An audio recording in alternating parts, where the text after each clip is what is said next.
산상수훈에서 예수님께서 제자들에게 바리새인들과 같이 외식하지 말라 이런 교훈을 주셨는데요. 바리새인들은 종종 구제 활동을 하면서 사람들에게 보이기 위해서 거리에서 큰 나팔을 불면서 구제 활동을 했다, 그렇게 전해집니다. 혹은 사람들이 많은 길거리나 시장 어귀에 서서 기도하곤 했다라고 말을 합니다. 그렇게 사람들에게 보이기 위해서 구제하고 기도를 하였는데, 예수님께서는 그들과 같이 외식하지 말라 이런 교훈을 주신 것이죠.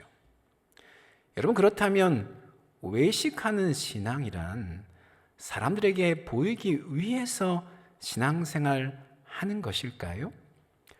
외식하지 않는 신앙이란 사람들에게 보이지 않고 은밀하게 신앙생활 하는 것이겠습니까? 예수님이 경계하신 이 외식이라고 하는 것이 구체적으로 어떤 의미를 지니는 것 같습니까?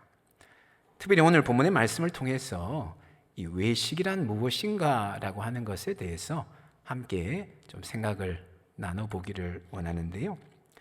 본문의 말씀은 바울이 베드로를 심하게 책망하는 그런 내용의 말씀입니다. 베드로가 안디옥 교회에 와서 이방인 성도와 함께 음식을 먹으면서 식사 교제를 나누고 있었습니다.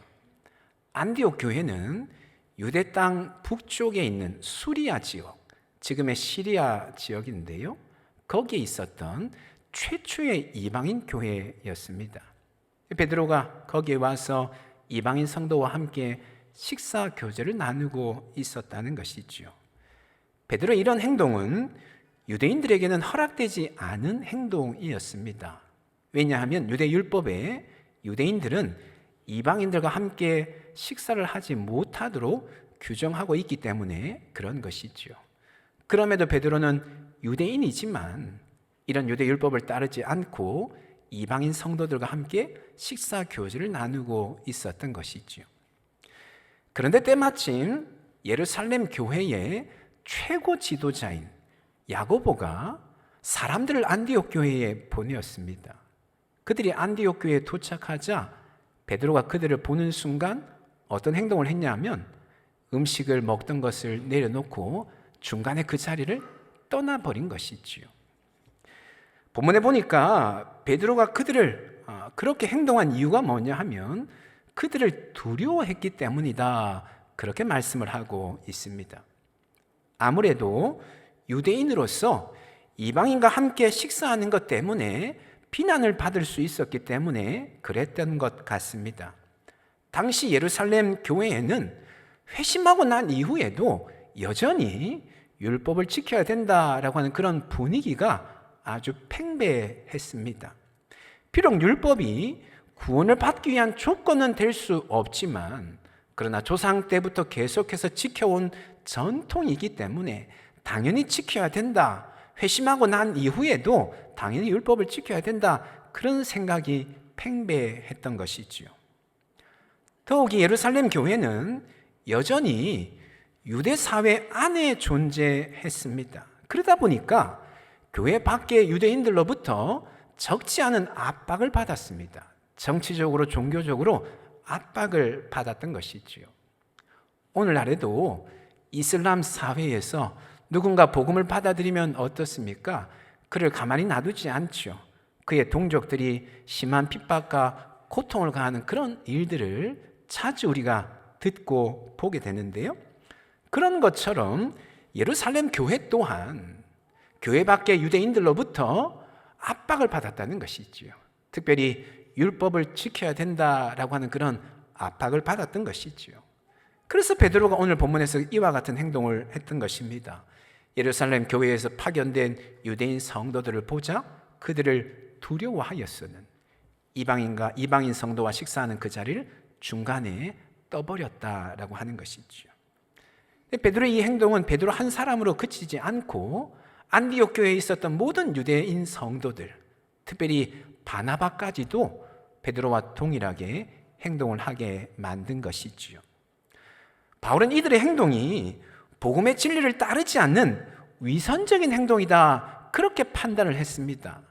그래서 특별히 베드로를 사람들이 보는 앞에서 공개적으로 책망을 했던 것이지요. 오늘 보면 14절 말씀에 이런 말씀을 하고 있어요.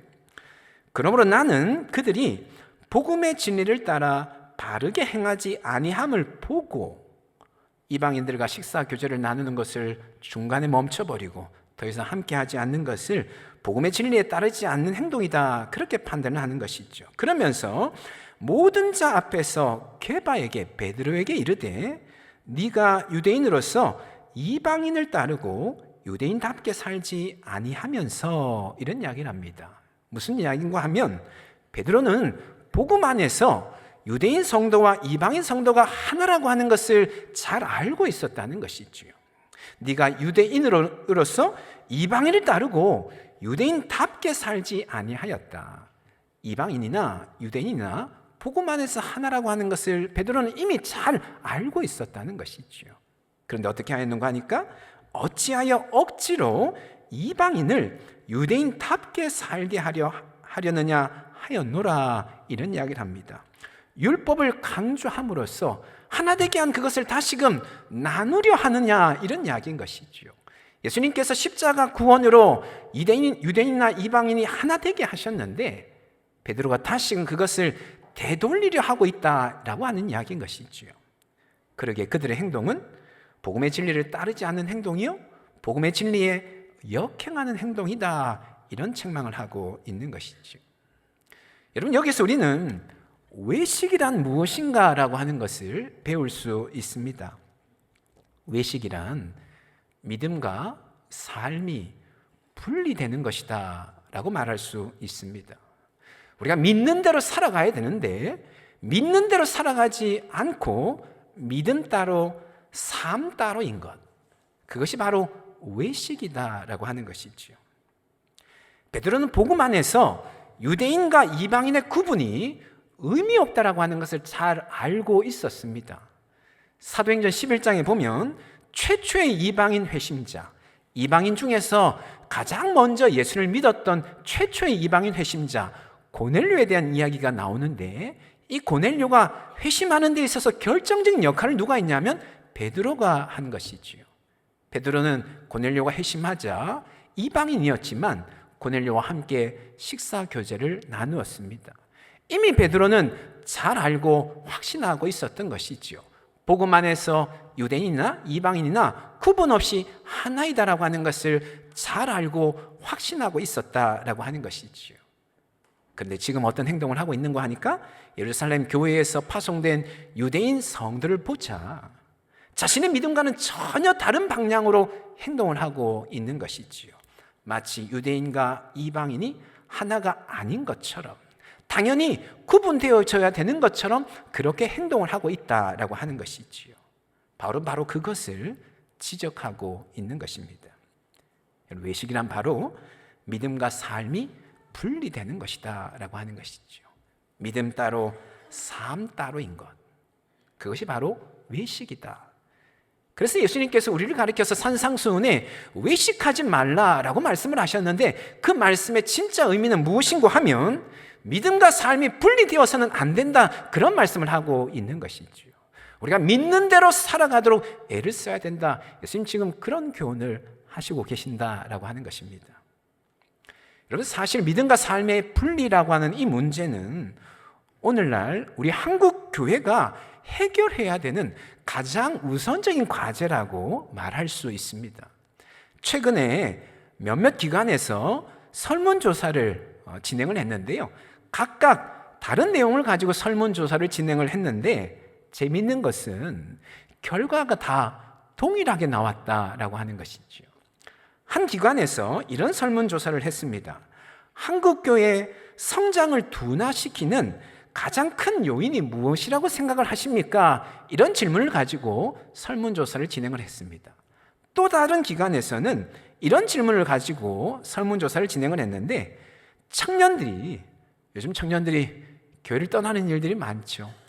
청년들이 교회를 떠나는 가장 큰 요인이 무엇이라고 생각을 하십니까? 이런 질문을 가지고 설문조사를 진행을 했습니다. 그리고 또 한 기관에서는 이런 질문으로 설문조사를 진행을 했는데, 목사님이 생각하기에 한국 교회가 해결해야 되는 가장 우선적인 갱신 과제가 무엇이라고 생각을 하십니까? 이런 질문으로 설문조사를 진행을 했습니다. 각각 다른 질문을 가지고 다른 기관에서 진행을 했는데 결과가 다 동일한 것이죠. 가장 첫 번째로 가장 많이 나온 대답이 무엇인가 하면 믿음과 삶이 일치되어야 된다라고 하는 것을 동일하게 첫 번째로 가장 많은 대답을 했다라고 하는 것이죠. 여러분, 그만큼 믿음과 삶이 분리되는 외식적인 삶이 오늘날 우리 한국 교회가 해결해야 되는 가장 우선적인 과제이다라고 하는 것이죠. 여러분, 그러게 우리는 무엇보다도 믿음대로 살고자 애를 써야 될 줄로 믿습니다. 우리가 믿는 믿음과 우리의 삶이 결코 분리되지 아니하도록, 믿음과 삶의 일치가 일어날 수 있도록 무던히도 애를 써야 될 것입니다. 지난 주간 우리 큐티 본문에 보니까요, 매일 성경 큐티 본문에 보니까 믿음과 삶의 일치를 드러내주는 아주 이렇게 좋은 모델이 되는 그런 내용의 본문이 하나 있어서 잠깐 소개를 하려고 하는데, 바로 바울과 실라가 빌립보 감옥에서 기도하고 찬송하는 그런 모습입니다.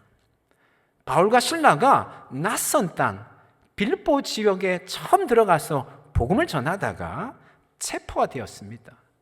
붙잡혀서는 심한 매질을 당하고 발에는 이 쇠사슬로 이렇게 묶여지는 착고가 채워져서 깊은 감옥에 던져졌습니다.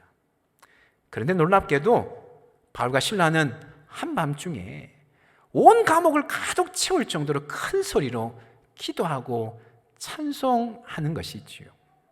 여러분, 이것은 참 대단한 믿음의 모습이 아닐 수 없습니다. 우리가 경찰서 앞에만 가도 어떻습니까? 잘못한 것도 없는데 괜히 위축이 되는 것이 일반적인 모습이지요. 운전을 하다가 갑자기 옆에 경찰차가 지나가면 어떻게 반응합니까? 발을 엑셀에다 밟고 있는 것을 떼고는 브레이크 쪽으로 옮기죠. 그러면서 속도를 낮추죠. 그 신호도 지키려고 조심하게 되죠. 그런 것이 인지상정인데, 지금 바울과 실라는 어떤 모습을 보이고 있냐면 완전히 낯선 땅에서 심한 매질을 당하고 감옥에 갇히는 그런 상황인 것이죠. 단지 위축되는 정도가 아니라 심한 공포심에 사로잡히는 그런 상황이었습니다. 그럼에도 바울과 실라는 오히려 담대하게 기도하고 찬송하고 있다라고 하는 것이죠. 뿐만 아니라 바울과 실라가 기도하고 찬송하자 갑자기 지진이 일어나서 감옥터가 흔들리기 시작을 하였습니다. 그런 옥문들이 다 열리고 죄수들이 묶고 있는 것들이 다 풀려지게 되었습니다. 간수가 자다가 깜짝 놀라서 깨어서 보니까 옥문이 다 열려져 있는 것이죠. 죄수들이 다 도망간 줄로 알고 그 자리에서 칼을 빼어서는 자결하려고 하죠. 어차피 죄수들이 다 도망갔으니까 직무유기로 인해서 고문을 당하다가 사형을 당할 바에야 그냥 이 자리에서 자결하는 게 낫겠다, 그런 생각을 했던 것 같습니다. 근데 그때 바로 바울과 실라가 간수를 불러 세우지요. 자신들은 아무데도 도망가지 않았다라고 이야기를 하면서 간수를 진정시키고 있습니다. 참 담대한 믿음의 모습인데요. 여러분, 여기서 우리가 보아야 될 것은 뭐냐면 단지 그들의 외형적인 행동만 보아서는 안 되는 것이지요. 그들의 행동은 그들의 믿음이 삶으로, 행동으로 그대로 나타난 그런 행동이다라고 하는 것입니다. 그들이 믿는 대로 그와 같은 행동을 하고 있는 것이다라고 하는 것이죠. 바울과 실라는 분명히 확신했습니다. 절대 주권자 되신 하나님께서 자신들의 삶을 보호하고 계시다고 하는 그 사실을 확신하고 있었습니다. 비록 지금은 감옥에 갇혀 있지만 하나님께서 자신들을 지키시고 보호하시고 마침내 선하게 인도하실 것을 분명히 믿었다는 것이지요. 그 믿음대로 그들은 한밤중에 감옥에서도 큰 소리로 기도하고 찬송했던 것이지요. 그 믿음대로 옥문이 활짝 열렸음에도 불구하고 도망가지 아니하고 그 자리에 머물러 서서 오히려 간수를 진정시키는 그런 모습을 보여주었다라고 하는 것이지요. 사랑하는 여러분, 저와 여러분에게도 믿음과 삶의 일치가 있기를 간절히 소망합니다. 믿음 따로 삶 따로가 아니라 우리가 믿는 대로 살아가는 그런 삶이 되어질 수 있기를 간절히 소망합니다. 우리가 우리 하나님이 절대 주권자이심을 믿는다라고 한다면 어떤 형편, 어떤 상황 가운데 있을지라도 좌절하거나 낙심하는 것 아니라 절대 주권자 되신 하나님께서 내 삶을 선하게 인도하실 것임을 믿음으로 바라보며 오히려 소망 가운데 담대히 나아갈 수 있기를 바랍니다. 우리가 믿는 하나님이 거룩하신 하나님이라고 한다면 그 거룩하신 하나님의 자녀로서 우리 또한 이 땅에서 하나님의 그 거룩하심을 따라 거룩한 삶을 살고자 애를 쓸 수 있기를 바랍니다.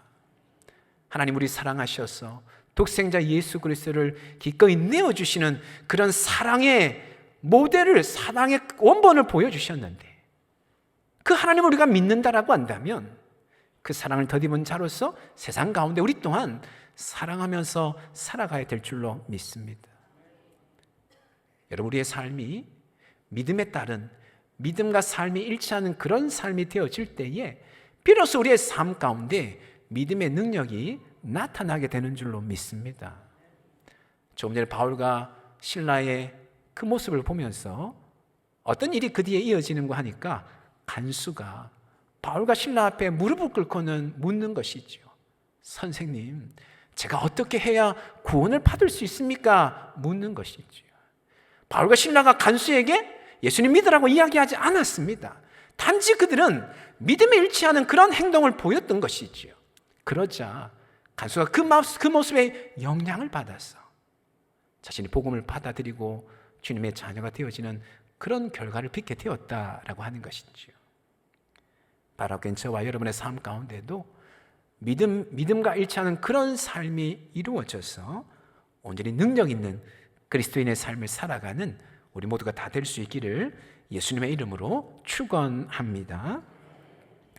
그렇다면 여러분, 믿음과 삶이 일치하기 위해서 우리가 어떤 노력을 기울여야 되겠습니까?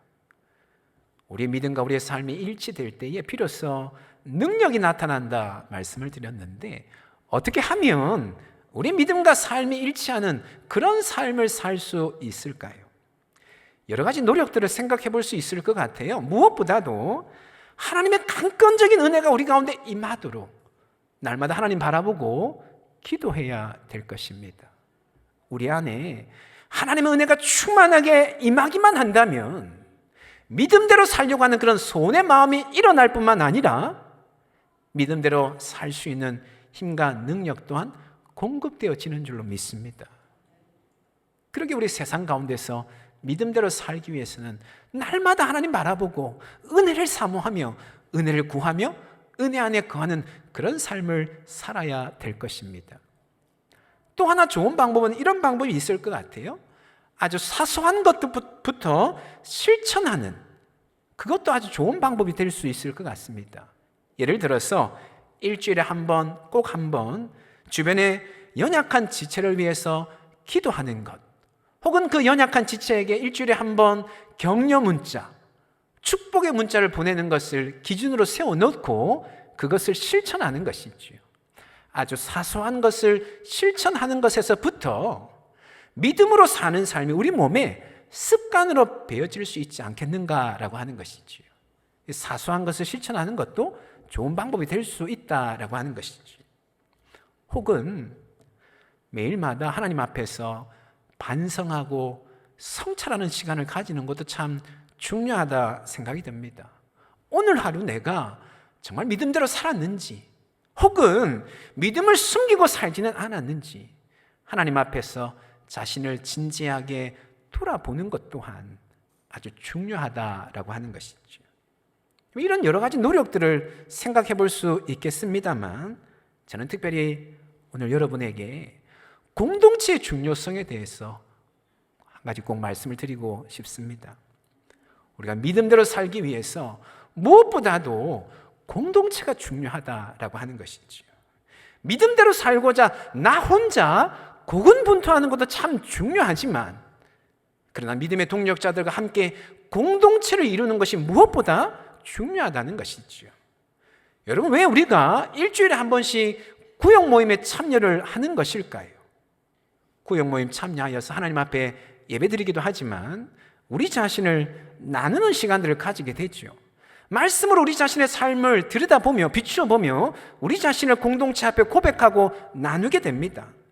말씀대로 살았던 삶은 무엇이고 그러지 못했던 삶은 또한 무엇인지, 혹은 하나님의 은혜를 깊이 경험했던 삶은 무엇이고 하나님의 은혜가 정말 필요한 삶은 또한 무엇인지 공동체 구역 모임 안에서 그것들을 함께 나누게 되는 것이죠. 우리의 연약함, 우리의 부족함, 우리 한계들을 공동체 안에서 나누게 됩니다. 그러면 어떤 마음이 우리 안에 들까요?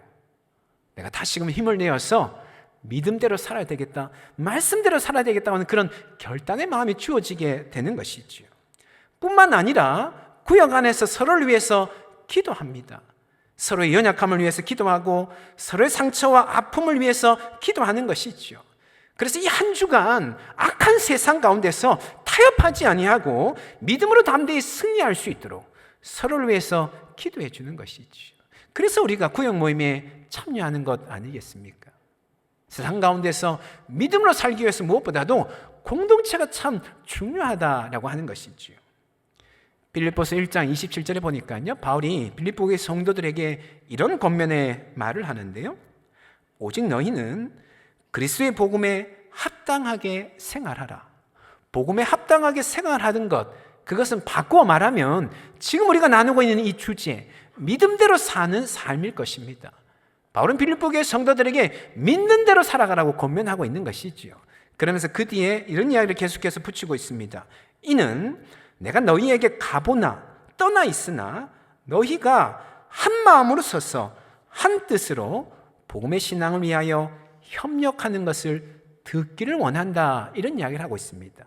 빌립보 교회 성도들과 바울이 함께 있든 혹은 멀리 떨어져 있든 그들에게서 듣기를 원하는 것이 있는데, 그것이 뭐냐면 성도들이 한 마음 한 뜻으로 합력하여서 복음의 신앙을 향하여 매진하는 그 이야기를 듣기를 원한다, 이런 이야기를 하는 것이죠.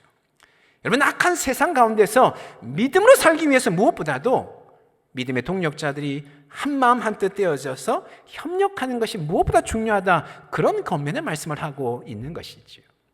특별히 여기에 이 협력하다라고 하는 이 단어의 의미를 보니까요, 그런 의미를 지니고 있더라고요. 스크럼을 짜다라고 하는 그런 의미를 지니고 있습니다. 스크럼을 짜다. 여러분, 스크럼이 뭐죠? 럭비 경기 아마 보셨을 것 같은데요, 럭비 경기를 보면 그런 장면이 나옵니다. 선수들이 어깨를 맞대고 팔짱을 끼고 벽을 이루는 것이죠. 그래서 상대편이 공격해 올 때 그것을 맞서서 견디어내는, 그것을 가리켜서 스크럼이다 이야기를 합니다. 그런 영적인 스크럼을 짜야 된다라고 하는 것이지요. 세상의 유혹과 공격 앞에서 흔들리지 않고 믿음대로 살아갈 수 있는 힘을 공급받기 위해서 믿음의 동력자들이 함께 영적인 스크럼을 이루어야 된다라고 하는 것이죠. 그럴 때에 세상 가운데서 믿음대로 살아갈 수 있다, 바로 지금 그런 권면을 하고 있는 것입니다. 사랑하는 여러분, 우리가 외식하는 삶을 살지 않기 위해서 무엇보다도 공동체가 중요하다라고 하는 사실을 늘 잊지 않아야 됩니다. 여러분, 공동체에 더욱더 가까이 나오시기 바랍니다. 공동체에 더 깊이 들어오시기 바랍니다. 구역 안으로 들어오시고 전도의 모임으로 들어오시고 교회 안에 여러 섬김의 공동체가 있는데 그 섬김의 공동체 안으로 깊이 들어오시기 바랍니다. 나 혼자서 고군분투해서 살아가는 부분들도 있겠지만 나 혼자서는 결코 믿음대로 살 수 없습니다.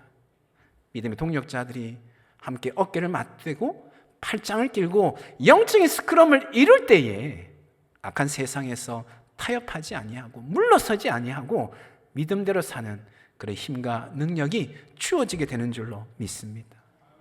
이번 한 주간에도 주님께서 허락하신 귀한 믿음의 동력자들, 그들과 함께 영적인 스크럼을 이루셔서 하나님 우리 각자에게 맡기신 그 사명을 향하여 달려가서 승리의 삶을 살아가는 우리 모두가 다 될 수 있기를 예수님의 이름으로 축원합니다.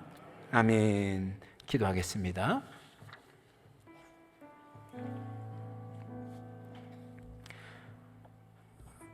자주 우리 자신들을 들여다볼 때면 믿음의 영역에서의 삶과 세상의 영역에서의 삶이 이분법적으로 나뉘어져 있는 그런 모습을 발견할 때가 적지 않습니다.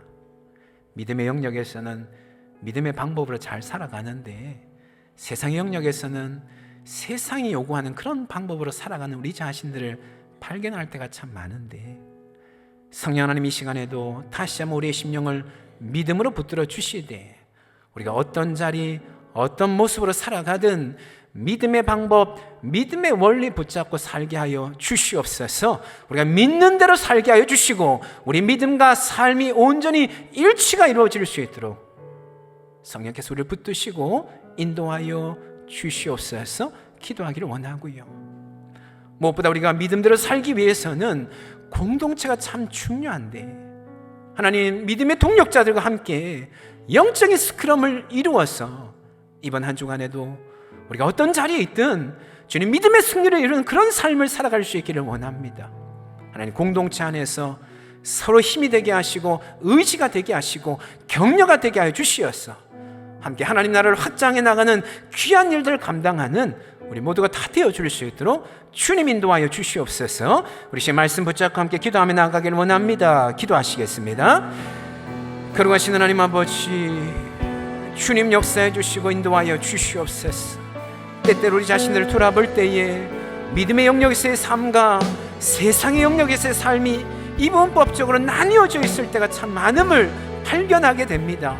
믿음의 영역에서는 믿음의 방법으로 잘 살아가는데, 세상의 영역에서는 세상이 요구하는 그런 방법들을 붙잡고 살아가는 우리 자신들을 발견할 때가 참으로 많습니다.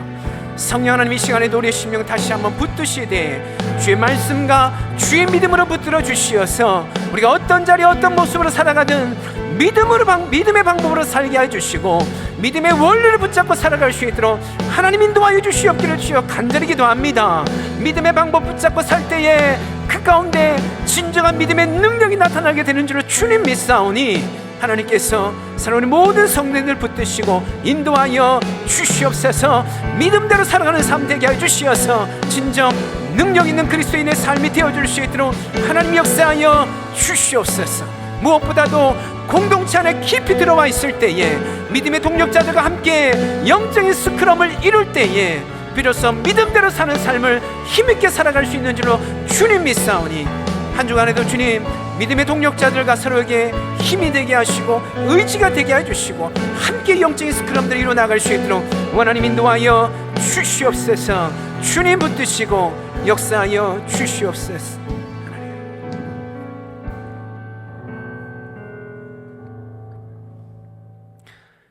거룩하신 하나님, 때때로 우리 자신들 돌아볼 때에 믿음의 영역에서의 삶과 세상의 영역에서의 삶이 다를 때가 있음을 발견하게 됩니다. 믿음의 영역에서는 믿음의 방법 붙잡고 잘 살아가지만 세상의 영역에서는 세상이 요구하는 그런 방법 붙잡고 살아가는 우리 자신들을 발견할 때가 참 많습니다. 이 시간도 주의 성령께서 다시 한번 우리의 심령을 주의 말씀으로 붙들어 주시고 주님을 향한 그 믿음으로 든든히 붙들어 주시어서 우리가 어떤 자리에서 어떤 모습으로 살아가든 오직 믿음의 방법, 믿음의 원리에 따라 살아갈 수 있도록 인도하여 주시옵소서. 우리의 삶이 믿음에 일치하는 삶이 될 때에 비로소 그 가운데 믿음의 능력이 나타나게 되는 줄로 믿습니다. 이번 한 주간에도 믿는 대로 살게 하여 주시어서 진정 능력 있는 그리스도인의 삶이 되어줄 수 있도록 우리를 붙들어 주시옵소서. 하나님, 우리가 세상 가운데 믿음대로 살기 위해서는 참으로 공동체가 중요한데 하나님 우리에게 허락하신 믿음의 동력자들과 영적인 스크럼을 견고하게 이루게 하여 주시었어. 한 주간에도 우리 각자에게 맡기신 그 사명 힘있게 감당하며 승리의 창가를 부르는 이 한 주의 삶이 되어줄 수 있도록 우리를 인도하여 주시옵소서. 주님, 우리 교회에게 그와 같은 귀한 사명 맡겨 주셨사온데 이 재단에 속한 모든 성도들이 주님의 한 몸됨을 다시 한번 깊이 깨닫게 하여 주시되 서로가 영적으로 견고하게 스크럼을 이루어서 하나님이 우리 교회에게 맡기신 그 사명 함께 감당하며 하나님 나라 확장해 나가는 교회가 되어줄 수 있도록 인도하여 주시옵소서. 그렇게 행하신 하나님께 모든 것 맡겨드리며 예수님의 이름으로 기도합니다. 아멘.